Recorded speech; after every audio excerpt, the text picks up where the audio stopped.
Alors sur l'application, sur l'interface web, vous avez aussi la possibilité de faire des groupes de patients. Donc ces groupes, c'est pour vous. Le patient ne sait pas que vous l'avez ajouté dans tel ou tel groupe, mais ça peut vous permettre d'organiser votre activité, donc en groupe de patients, par pathologie ou par type de patient. Les enfants, les ados, les femmes enceintes, les sportifs. Ça peut vous permettre aussi de créer un groupe qui serait des patients qui ont payé pour avoir un suivi via l'application. C'est-à-dire qu'il y a des diètes qui fonctionnent aussi comme ça. Finalement, c'est un entre-deux de ce que je vous disais tout à l'heure. Il y a des diètes qui proposent l'application à tous leurs patients, mais qui vont faire de l'accompagnement uniquement pour les patients qui ont payé une option en plus ou pour qui il va y avoir besoin vraiment d'un suivi entre les consultations. Donc ça, c'est possible grâce aux groupes.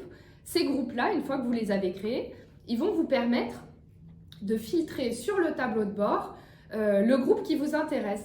Par exemple, si je veux aller consulter le journal alimentaire que de mes patients qui sont dans mon groupe suivi application, bah, c'est possible. Donc je peux aller regarder comme ça le carnet alimentaire que de mes patients que j'ai mis dans ce groupe-là ou que de mes patients TCA parce que je sais que c'est peut-être pour ces patients-là qu'il va y avoir besoin d'un accompagnement hors consultation. En tout cas, voilà, ça peut vous permettre de filtrer comme ça les patients qui vous intéressent et pour qui vous voulez faire du suivi. Ces groupes de patients, ça va vous permettre aussi d'envoyer ensuite des messages, des encouragements ou des documents de façon collective. Donc soit à l'ensemble de vos patients, une fois par semaine, j'envoie une recette par exemple à l'ensemble de mes patients, ou un document juste pour mes patients diabétiques par exemple, parce que j'ai créé ce document pour eux. Voilà, donc ça peut vous permettre aussi de faire des envois groupés et de gagner du temps.